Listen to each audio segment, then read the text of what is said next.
नमस्कार, मैं शिवराम चौधरी स्वामी केशवानंद शिक्षण संस्थान की ऑनलाइन क्लासेज में आप सभी का स्वागत करता हूं। देखिए, आज हम इस वीडियो में कक्षा 8 इतिहास पुस्तक हमारे अतीत भाग 3 का अध्ययन शुरू करेंगे।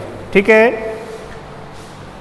पिछले वीडियो हमने कक्षा 6 और 7 के कुछ अध्यायों का अध्ययन किया था और आज इस वीडियो में कक्षा 8 की इतिहास पुस्तक की हम शुरुआत करते हैं। तो इसका जो प्रथम जो अध्याय है वो है कैसे, कब और कहाँ। यानी कक्षा जो 6 की एक जो अपनी पुस्तक है उसमें प्राचीन काल है ना के बारे में बताया गया है।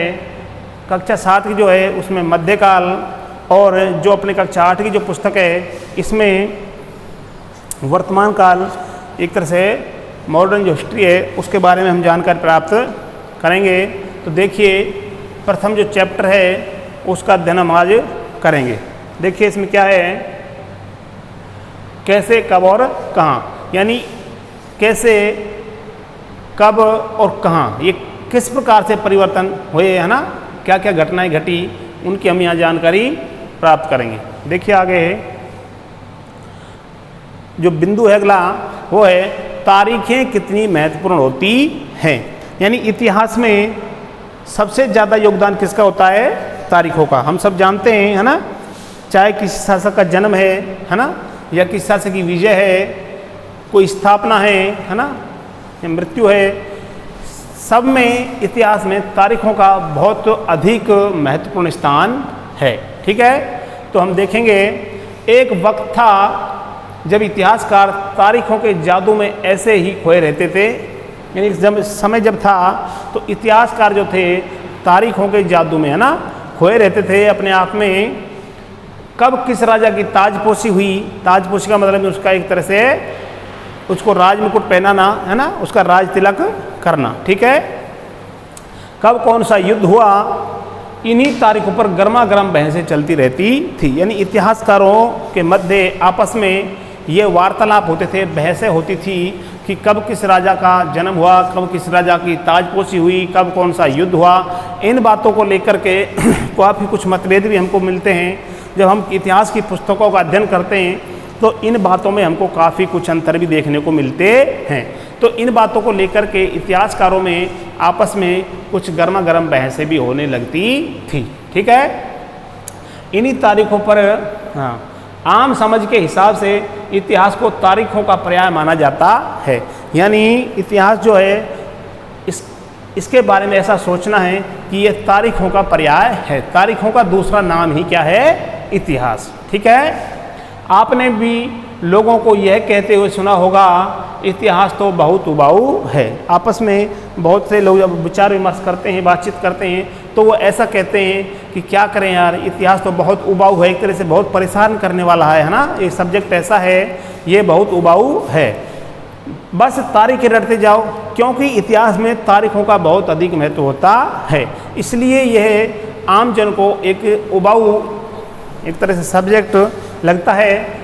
क्या इतिहास के बारे में यह धारणा सही है? लेकिन क्या हम सोचें कि जो लोगों की जो धारणा इतिहास के प्रति ऐसी बन रही है या बना रखी है, ये क्या सही है? नहीं, ये धारणा ऐसी सही नहीं है, क्योंकि इतिहास जो विषय है ये भी अपने आप में महत्वपूर्ण विषय है। ठीक है, इसमें कोई शक नहीं है कि इतिहास अलग अलग समय पर आने वाले बदलावों के बारे में ही होता है। यानी ये तो पक्का है, कन्फर्म है कि जो इतिहास है ये है क्या, यानी अलग अलग समय पर जो बदलाव होते रहते हैं उनके बारे में हमको जानकारी प्राप्त होती है। इसका संबंध इस बात से है कि अतीत में चीज़ें किस तरह की थी, यानी प्राचीन काल में, अतीत में, पुराने समय में जो वस्तुएं थी कैसी थी है ना, और उनमें क्या बदलाव आए, और समय के साथ साथ परिवर्तन के साथ साथ उनमें क्या परिवर्तन या बदलाव आए। ठीक है, जैसे कि हम अतीत और वर्तमान की तुलना करते हैं, दोनों का हम तुलना करें है ना, अध्ययन करें, हम समय का जिक्र करने लगते हैं, हम पहले और बाद में की बातें करने लगते हैं। यानी पहले के समय में है ना, और उसके बाद के समय में, आज के समय में, ऐसी बातें हम करने लगते हैं। ठीक है, देखिए रोज़मर्रा की ज़िंदगी में हम अपने आसपास की चीज़ों पर हमेशा ऐतिहासिक सवाल नहीं उठाते। यानी जो रोज़मर्रा यानी दैनिक जो कार्य में या दैनिक दिनचर्या में जो हमारे शामिल हैं जो वस्तुएं, उनके बारे में हम ऐतिहासिक सवाल नहीं उठाते। हम चीज़ों को स्वाभाविक मानकर चलते हैं, मानो जो कुछ हम देख रहे हैं या हमें दिख रहा है वह हमेशा सही ऐसा रहा हो। यानी कुछ जो वस्तुएं हैं उनके बारे में हम ऐसा विचार नहीं करते, हम सोचते हैं कि हो सकता है ये ऐसा ही रहा हो, लेकिन ऐसा नहीं है। लेकिन हम सब के सामने कभी कभी अचंभे के क्षण आते हैं, यानी ऐसे अचरज के, है ना, आश्चर्य के क्षण कई समय ऐसा आ जाता है जब हमको आश्चर्य होता है, अचंभा होता है। कई बार हम उत्सुक हो जाते हैं और ऐसे सवाल पूछते हैं, यानी हमको उत्सुकता होती है, हमारे भाव हृदय में ऐसे उत्पन्न होते हैं कि ऐसा ये कैसे हुआ, ये ऐसे कैसे हो गया, है ना। तो जो वाकई ऐतिहासिक होते हैं, ठीक है। किसी व्यक्ति को सड़क किनारे चाय के घूंट भरते देखकर आप इस बात पर हैरान हो सकते हैं कि चाय या कॉफ़ी पीने का चलन कब से शुरू हुआ होगा। यानी अगर कोई व्यक्ति बैठ कर के चाय पी रहा है ना, और हम वहाँ से निकल के जा रहे हैं, है ना, या खुद हम चाय पी रहे हैं, सभी पीते हैं, तो हमारे मन में ये प्रश्न उठना स्वाभाविक है। और ये हम सोच सकते हैं, है ना, कि ये जो चाय या कॉफ़ी है इसका प्रचलन, यानी ये मनुष्य कब से इसको उपयोग में लेने लगा, है ना, ये कब से इसका एक तरह से शुरुआत इसकी मानी जाए कि कब से चाय पीना शुरू हुआ। ठीक है। रेलगाड़ी की खिड़की से बाहर झांकते हुए आपके जहन में, यानी मस्तिष्क में, दिमाग में यह सवाल उठ सकता है कि रेलवे का निर्माण कब हुआ। यानी हम रेल में बैठ कर के यात्रा कर रहे हैं तो हमारे मस्तिष्क में रेल है या बस है ना, तो ये हमारे मस्तिष्क में सवाल आ सकता है, प्रश्न उठ सकता है कि इस रेल का निर्माण कब हुआ होगा। क्या पहले भी ऐसे ही रेल चलती थी? क्या जो हमारे पूर्वज थे वो इस ऐसी रेलगाड़ियों में यात्रा करते थे? तो ऐसे प्रश्न हमारे दिमाग में उठना स्वाभाविक है। ठीक है। रेलगाड़ी के आने से पहले लोग दूर दूर की यात्रा किस तरह कर पाते थे? सुबह सुबह अखबार पढ़ते हुए आप ये जानने के लिए उत्सुक हो सकते हो कि जिस ज़माने में अखबार नहीं छपते थे उस समय लोगों को चीज़ों की जानकारी कैसे मिलती थी। यानी ये जो यहाँ पर प्रश्न बताए गए हैं, सवाल बताए गए हैं जो मस्तिष्क में उठते हैं, ये स्वाभाविक हैं और ये हमको जानने हैं। ठीक है। ये हमको जानकारी प्राप्त करनी है कि प्राचीन समय में इनके ऑप्शन क्या थे, है ना, विकल्प क्या थे। ठीक है। तो आगे देखिए,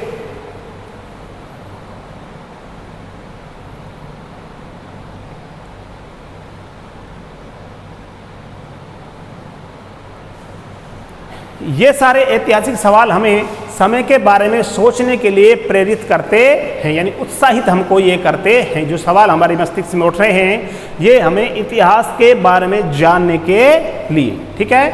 समय को हमेशा साल या महीनों के पैमाने पर ही नहीं देखा जा सकता। कई बार ऐसी प्रक्रियाओं के लिए कोई तारीख तय करना वाकई गलत होता है। ठीक है। जो एक लंबे समय तक चलती रहती है, यानी उनके लिए हम कोई तारीख फिक्स नहीं कर सकते, किसी दिन को हम फिक्स यानी एक तरह से नहीं कर सकते कुछ प्रक्रियाओं के लिए, कुछ बदलावों के लिए। ठीक है। जो एक लंबे समय तक चलती रहती है। भारत में लोगों ने अचानक एक दिन सुबह सवेरे चाय पीना शुरू नहीं कर दिया था।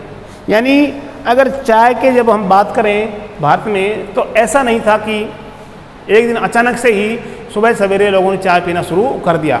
इसका स्वाद धीरे धीरे ही उनकी ज़बान पर चढ़ा था। इस तरह की प्रक्रियाओं के लिए कोई स्पष्ट तिथि नहीं हो सकती, यानी इस बात के लिए हम कोई अलग से कोई तारीख या कोई तिथि हम निर्धारित नहीं कर सकते। ठीक है। इसी तरह हम ब्रिटिश शासन की स्थापना के लिए भी कोई एक निश्चित तिथि नहीं बता सकते, क्योंकि जो ब्रिटिश जो शासन की जो स्थापना थी ये प्रक्रिया धीरे धीरे चली। ठीक है। और ये कोई फिक्स इसकी, है ना, एक निश्चित तारीख हम इसकी नहीं बता सकते। ठीक है।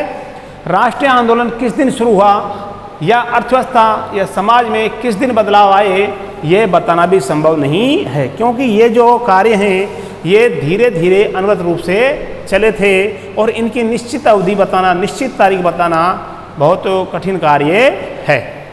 ये सारी चीज़ें एक लंबे समय में घटती हैं, यानी ये बदलाव अचानक नहीं आए, एक कोई क्षण मात्र का ये कार्य नहीं था, ये लंबे समय से प्रक्रिया चली, है ना। ऐसे में हम सिर्फ एक अवधि की बात कर सकते हैं, एक समय अवधि, है ना।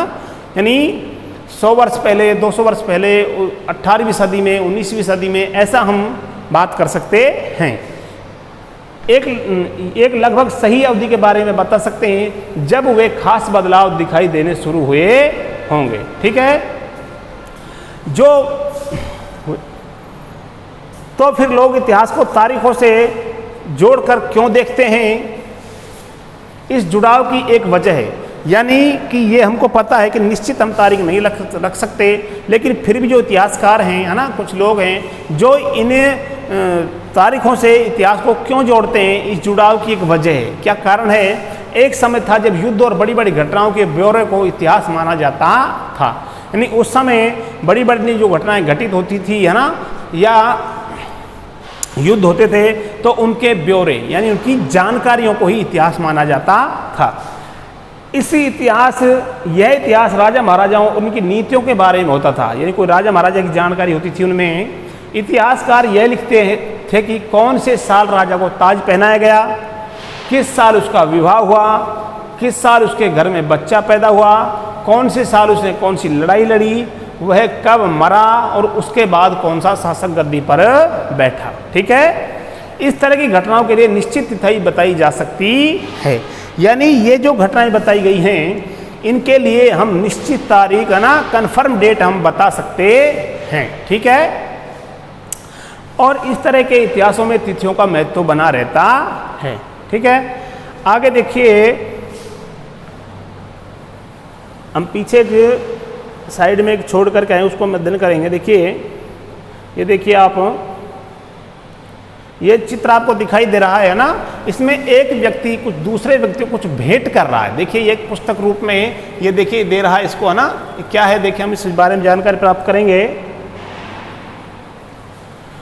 ब्राह्मण जो हैं ब्रिटेनिया को शास्त्र भेंट कर रहे हैं। ब्राह्मण वर्ग जो था, कुछ ब्राह्मण लोग ब्रिटेनिया को शास्त्र यानी धर्मशास्त्र भेंट कर रहे हैं। जेम्स रेनेल द्वारा तैयार किए गए पहले नक्शे का आवरण चित्र 1782 रॉबर्ट क्लाइव ने रेनेले को हिंदुस्तान के नक्शे तैयार करने का काम सौंपा था, यानी हिंदुस्तान के नक्शे मानचित्र तैयार करने का काम रॉबर्ट क्लाइव ने किसको सौंपा? रेनेले को। ठीक है, कब सौंपा? 1782 में। भारत पर अंग्रेजों की विजय के समर्थक रेनेले को वर्चस्व स्थापित करने की प्रक्रिया में नक्शे तैयार करना बहुत महत्वपूर्ण लगता था, यानी जो रेनेले था वो भारत पर अंग्रेजों की विजय का समर्थक था, है ना, और उसको भारत के नक्शे तैयार करना बहुत महत्वपूर्ण, बहुत आवश्यक लगता था। इस तस्वीर में दिखाया गया है कि भारत के लोग स्वेच्छापूर्वक अपनी इच्छा से किसी के दबाव में नहीं आकर के प्राचीन पवित्र ग्रंथ ब्रिटिश सत्ता की प्रतीक ब्रिटेनिया को सौंप रहे हैं, यानी ब्रिटिश सत्ता की जो उस समय प्रतीक थी ब्रिटेनिया, है ना, उसको ये पवित्र ग्रंथ सौंप रहे हैं, मानो वे उसे भारतीय संस्कृति की रक्षा के लिए आने का आग्रह कर रहे हैं, और उसको ये इस तरह से न्योता दे रहे हैं, आग्रह कर रहे हैं कि आप भारतीय संस्कृति की रक्षा के लिए यहाँ पर पधारिए। ठीक है, अब आगे देखते हैं।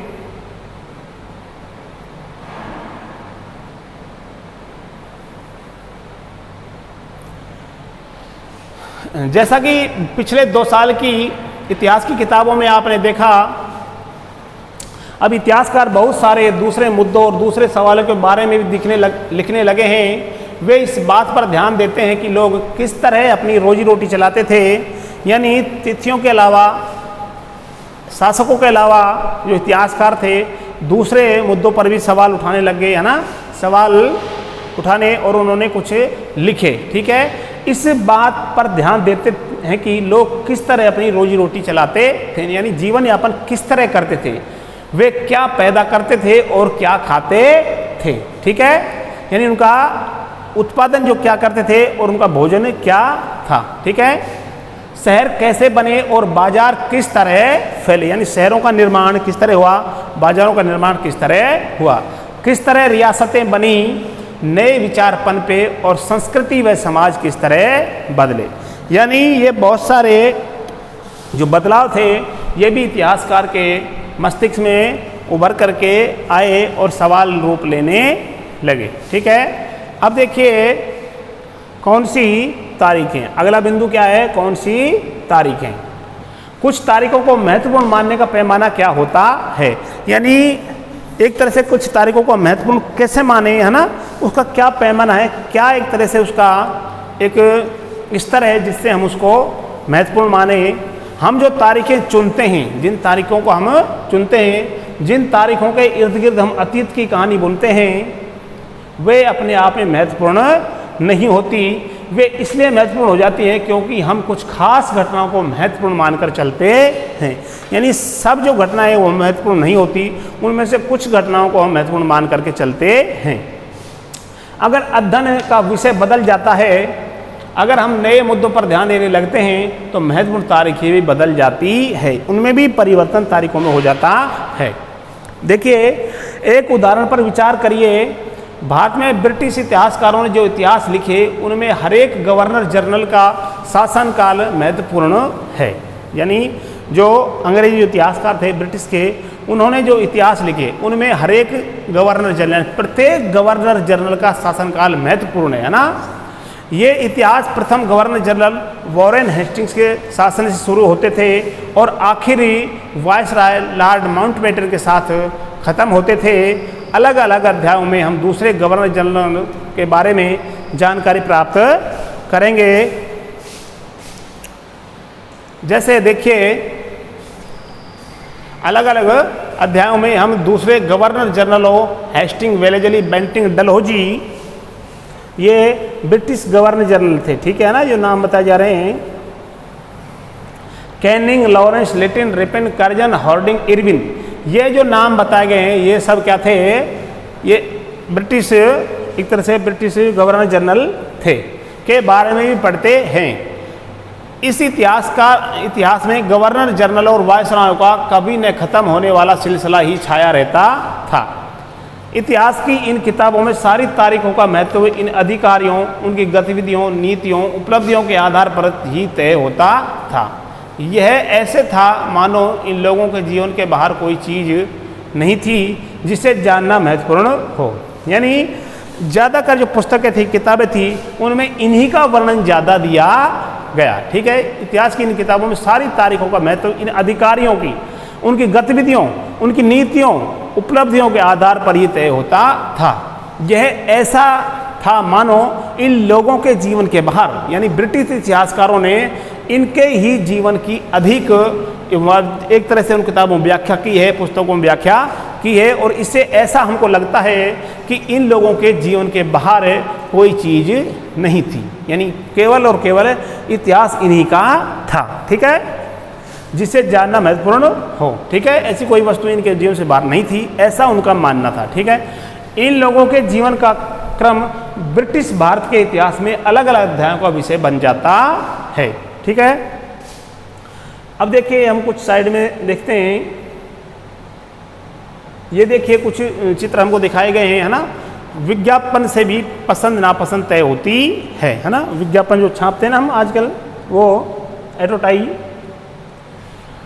पुराने विज्ञापनों से हमें यह समझने में मदद मिलती है कि नए उत्पादों के लिए बाजार किस तरह तैयार हुए, ठीक है, और किस तरह नई रुचियां चलन में आई। 1922 में लिप्टन चाय के लिए तैयार किया गया विज्ञापन यह इस बात की ओर संकेत करता है, यानी उस समय एक चाय थी, है ना, और चाय के प्रचार प्रसार अधिक बिक्री के लिए, देखिए ये लिख रहा है लिप्टन टी, यानी एक तरह से चाय की बिक्री को अधिक बढ़ाने के लिए ये विज्ञापन छापा गया, ठीक है। विज्ञापन इस बात की ओर संकेत करता है कि दुनिया भर के शाही लोग यही चाय पीते हैं। इस तस्वीर में पीछे की तरफ एक भारतीय महल दिखाई दे रहा है, जबकि अगले हिस्से में ब्रिटेन की रानी विक्टोरिया का तीसरा बेटा राजकुमार आर्थर घोड़े पर बैठा हुआ है। राजकुमार आर्थर को ड्यूक ऑफ कनॉट की पदवी दी गई थी, यानी इसमें चाय का प्रचार किया गया है और ऐसा बताया गया कि क्या उस समय सब लोग यही चाय पीते थे, ठीक है। तो आगे हम इस अध्याय में और जानकारी प्राप्त करेंगे। देखिए,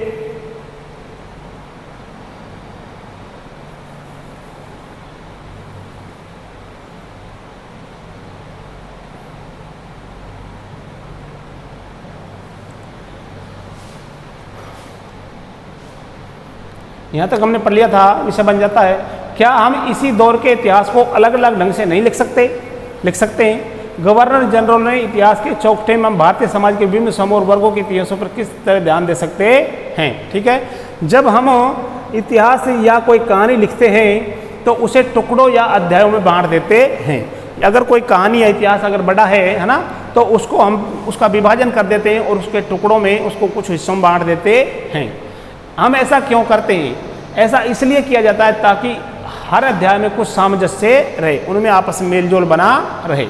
इसका मकसद कहानी को इस तरह सामने लाना होता है कि उसे आसानी से समझा जा सके, है ना, यानी उसको थोड़ा टुकड़ों में विभाजित करके सामंजस्य बना करके और उसको ऐसा दर्शाया जाता है जो आसानी से हमारी समझ में आ सके और याद रखा जा सके।